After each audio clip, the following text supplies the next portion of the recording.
Gracias por tenerme en el programa. Totalmente contentos. Vas a tener que contarnos muchas cosas. Tenemos tiempo, así que lo vamos a hacer. Decinos exactamente dónde estás, qué hora es allí. Claro, bueno, estoy en la ciudad de Hanoi, que es la capital de la República Socialista de Vietnam. Acá son las 9:20 de la noche Bien. del viernes. Bien. Es decir, estamos 10 horas adelante de ustedes. La filmación la llevamos a cabo en el sur del país, en lo que hoy es Ciudad Ho Chi Minh, antes era Saigón, y en el delta del Mekong, pero antes y después de la filmación estuve acá en Hanoi para hacer un poco relaciones públicas y contactos políticos. Me imagino, porque esto es importante contarle a la audiencia, ¿no? Ricardo, para poder grabar en otro lugar tenés que tener permisos de todo tipo, obvio. Bueno, acá en este país particularmente está todo muy regulado, hay que pedir visa de periodistas para hacer un documental, hay que especificar por adelantado no solo quién va a venir a filmar, sino a quién vamos a entrevistar. Todas las preguntas de las entrevistas tienen que ser enviadas al gobierno por adelantado y aprobadas. Hay que presentar un guión, hay que presentar el plan de rodaje y todos los detalles, y después durante todo momento, durante el rodaje, estás acompañado por un oficial del Ministerio de Cultura. O sea, no es una cuestión simple de venir a filmar una película en Vietnam. Claro, absolutamente. Contanos que también estuviste, vamos a contar la experiencia que ya grabaste en marzo, estuviste en Argentina. ¿Desde qué lugar grababan? Sí, mira, en marzo grabamos en la ciudad de Buenos Aires, en el área metropolitana de Buenos Aires, en Córdoba, y también grabamos en el Delta del Tigre, porque yo había estado en Vietnam anteriormente y me recordaba que el Delta del Tigre se parece mucho al Delta del Mekong. Claro. Y a mí siempre me gusta jugar con las imágenes que mezclan la estética de dos países que aparentemente tienen tan poco que ver, en este caso como Argentina y Vietnam, y que sin embargo a través de los paisajes, de los gestos de las personas, encontrás muchas cosas en común. Entiendo. Bueno, vamos a contar de qué trata, ¿no? Te has dedicado a un periodista. Contanos un poquito cómo es la historia.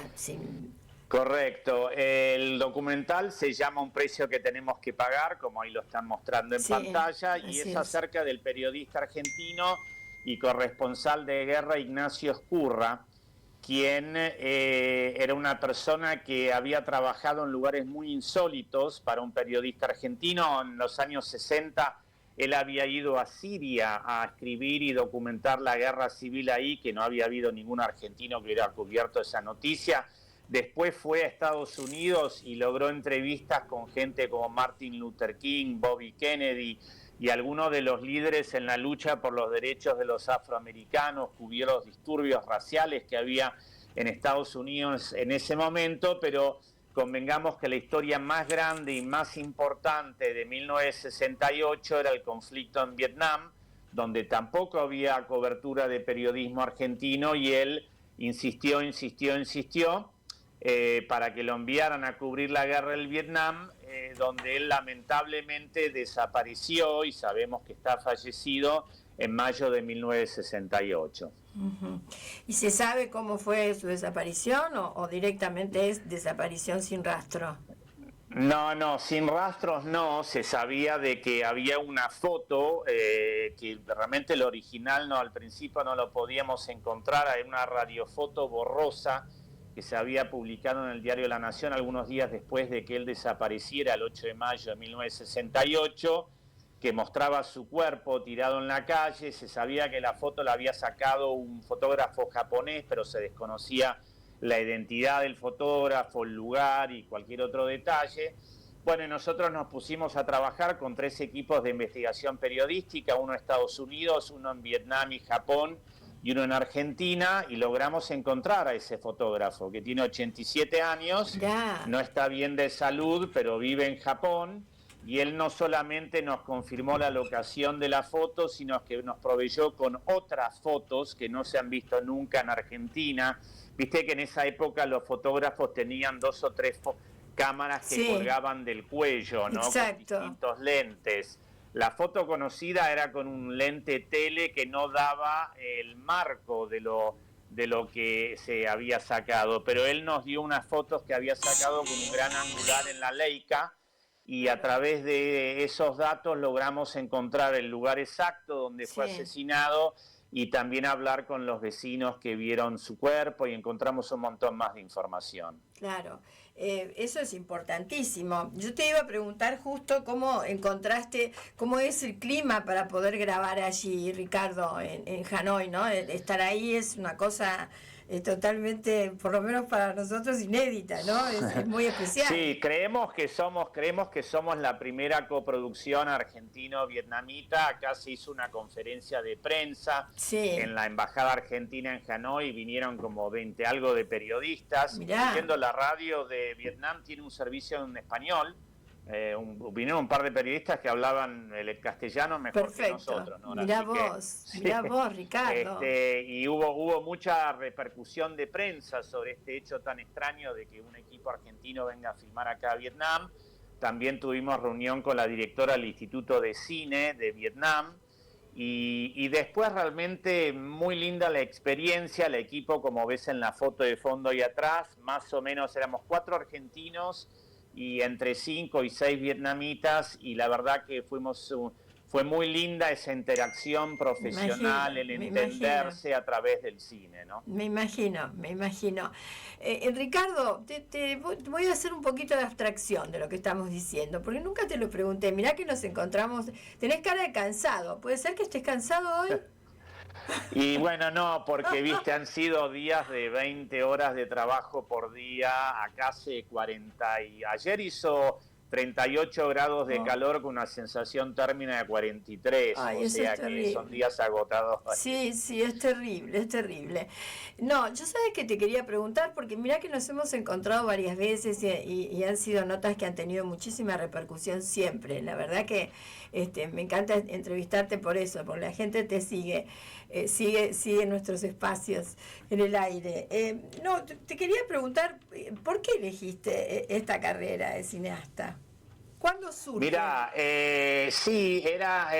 yo era ingeniero agrónomo, ingeniero forestal, hasta un día en el 2001, cuando nos anunciaron que la empresa forestal para la que yo trabajaba, que era una empresa estadounidense, había decidido irse de Argentina.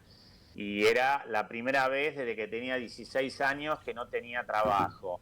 Entonces fui a tomar un café, ponle que esto fue un viernes, el lunes siguiente voy a tomar un café con un amigo, Fernando Spinner, director de cine, y Fernando me pregunta qué estás haciendo, y le digo, bueno, nada, perdí mi trabajo el viernes, y él me dijo que estaba haciendo una película acerca de la primera misión espacial argentina a la Luna, se llamó Dios querida Luna, con el Puma Gabriel Goiti, Alejandra Flechner, Alejandro Urdapilleta, el negro Horacio Fontova, y yo le dije, bueno, me gustaría ayudarte, yo no sé nada de cine, pero sé de recursos humanos y de finanzas y eso, y ahí empecé con Adiós querida Luna, y desde entonces este año cumplo 25 años haciendo cine, así que ha sido una experiencia maravillosa realmente. Muy bien, me encanta que lo cuentes de este modo, si la gente sabe también cómo comienza tu trayectoria tan importante, ¿no? Cumplís esos años, ¿y dónde los vas a cumplir? ¿Ya volvés a...? Claro, ¿estarás en Argentina? Sí. ¿Dónde vas a estar? Sí, no veo la hora de volver.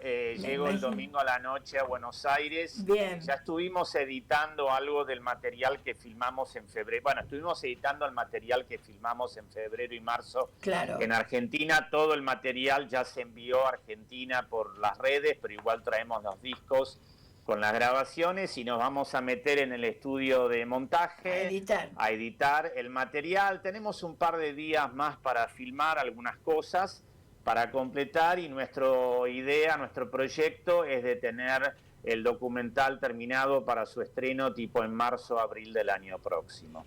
Muy bien, perfecto para el estreno.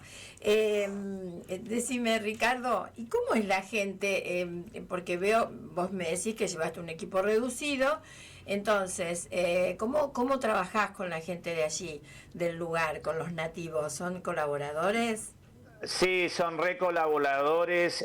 Fue interesante, ¿no? Porque hay algunas cosas distintas. Por ejemplo, en Argentina, normalmente cuando vos alquilás equipos de sonido, de cámara o luces, pedís también cotización para un seguro. Aparentemente acá en Vietnam no existe el tema de la cotización o de los seguros para equipos, pero viene una persona. O sea, Ah, cuando vos hay mucha más gente porque cuando vos alquilás los equipos, la casa de rental te manda una persona que medio como mirá. que bicha los equipos. También algunos detalles, tipo la primera asistente de cámara, acá no hace foco, tienen una persona dedicada como foquista, que en un documental no es muy común. O sea que le enseñamos al primer asistente de cámara a hacer foco, lo hizo muy bien. Y la verdad que fue una muy linda experiencia, la gente muy amable. Nosotros teníamos algunas dudas sobre si nos iban a querer hablar. En general acá en este país no les gusta hablar de las guerras, Claro, no les gusta hablar de la violencia porque realmente todo este país sufre de trauma. Vos claro. fijate que acá solo los americanos, los estadounidenses le tiraron encima 7 millones de toneladas de bombas a este país. Para que te des una referencia, en toda la Segunda Guerra Mundial se tiraron 2 millones de toneladas de bombas y también rociaron este país con unos 80 millones de litros de herbicida para Mm. destruir los cultivos y los bosques, incluyendo este famoso agente naranja o dioxina, que es una de las sustancias más tóxicas que existen. Entonces acá la gente realmente sufre todavía este trauma, no le gusta hablar del pasado, no le gusta hablar de guerras.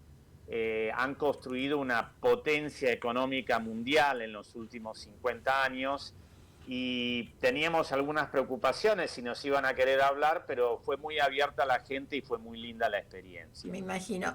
Facundo, le vamos a pedir a mi técnico que tenemos más fotos, incluso hay un flyer que le hemos mandado para poder compartir Bien. con la gente y que la nota sea completa, por supuesto. Agradecerle a tu asistente, Lilian se llama.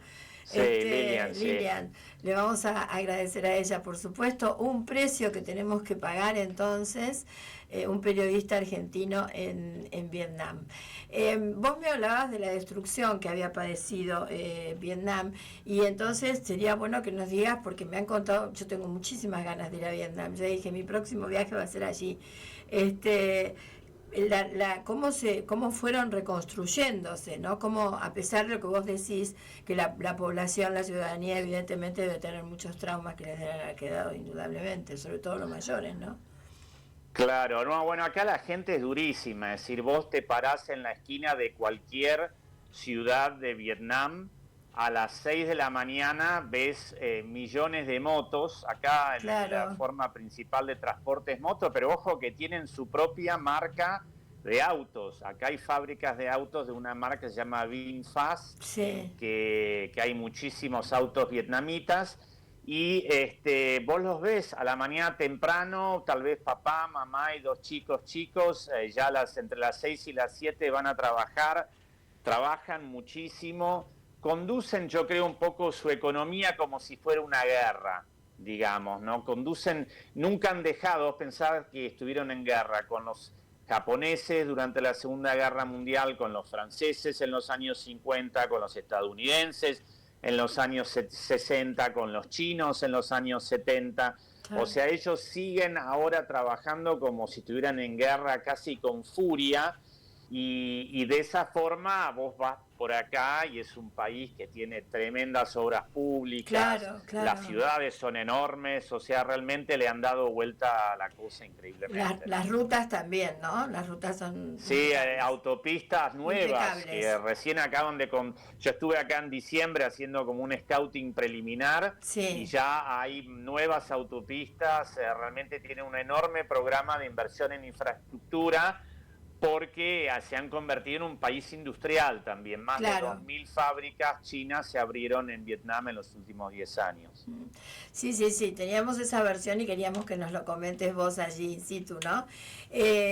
Yo supongo que ya tendrás que irte a cenar, si no cenaste, te irás a dormir, tenés cara de muy cansado, se te nota, pero yo creo que con las... Es que estoy viejo, más que cansado ya No, estoy grande, no ese es el digas, por problema. favor, no digas eso.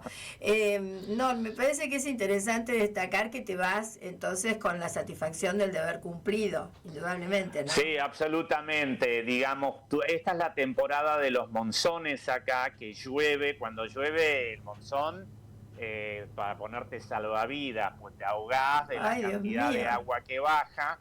Pero llueve por poco tiempo y tuvimos 7, 8 días de rodaje y llovió 1 hora o dos en 1 o 2 días. O sea que tuvimos suerte. Ahí nos ves con mi sobrina Clara Sí, Preve, ahí que es estamos. es la presentadora de la película. Ella es Ah, corresponsal de guerra en Ucrania. ujú.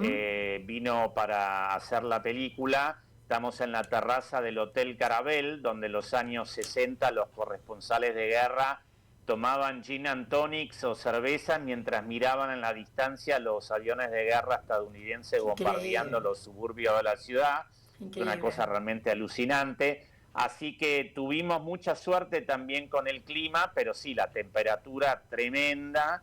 Pero fue una muy buena experiencia y ahí ves a nuestro equipo conjunto argentino-vietnamita trabajando. Me parece genial. Ricardo, brevemente, ¿no? ¿Qué conclusiones después de haber investigado, de haberte decidido hacer la película, qué conclusiones sobre la personalidad de este periodista, ¿no?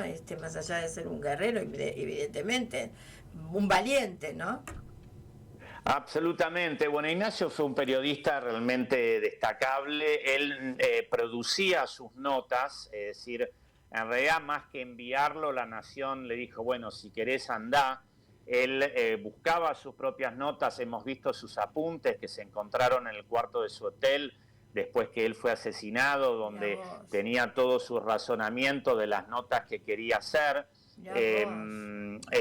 Además, él era fotógrafo y fotografiaba sus notas, él las escribía. No era un fotógrafo de quedarse en una sala de prensa. Ujú. Él viajó a los frentes de combate, viajó en la jungla, viajó en helicóptero. Tenemos cartas que él escribió desde el frente de combate.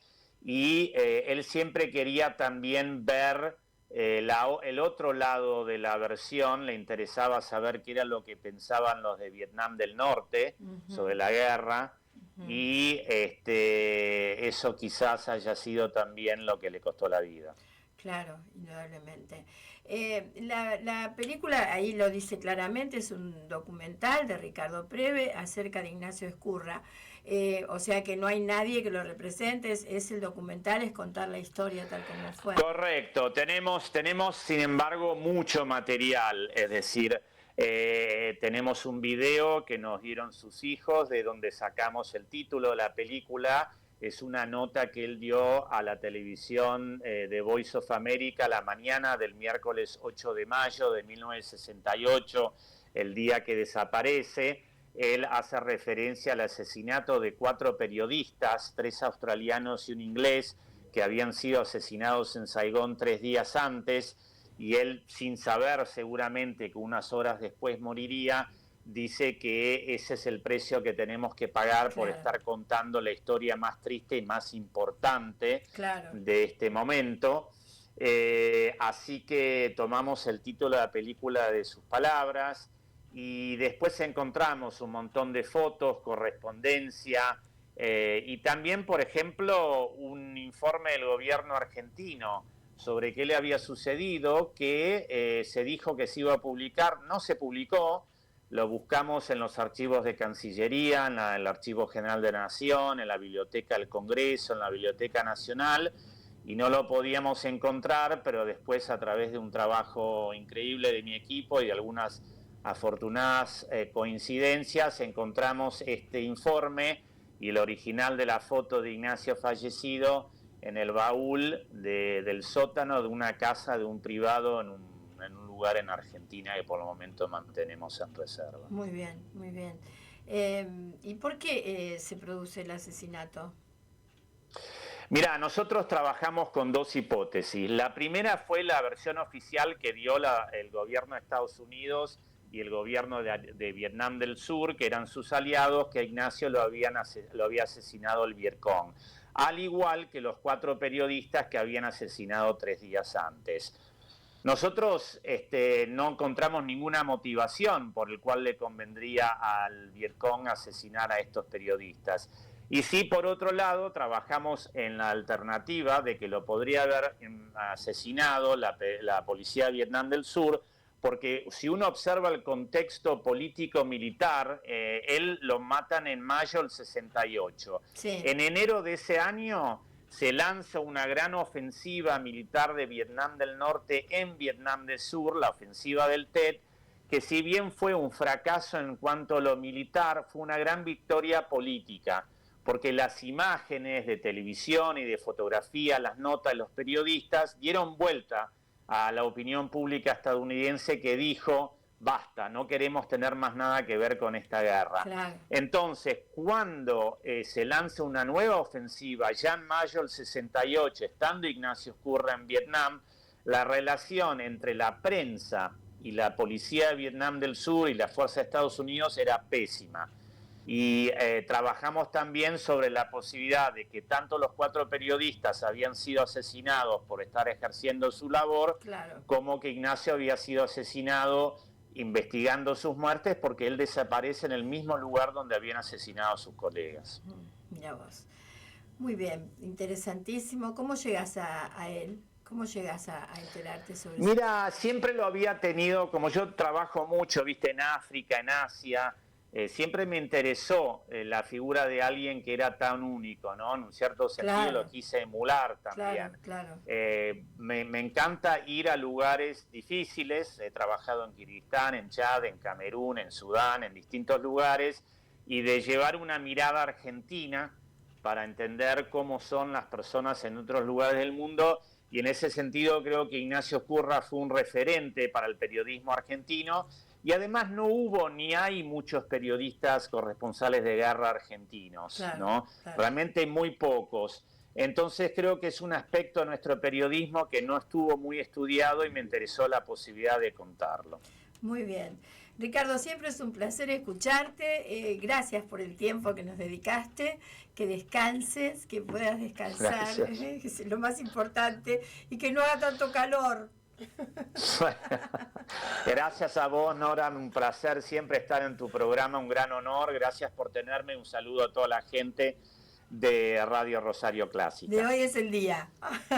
Hoy es el día, así es, tu Oye, programa espectacular. Muchas gracias. Gracias a ti, nos vemos, nos estamos viendo. Buen retorno y un saludo Gracias. a todo el equipo. Nos vemos.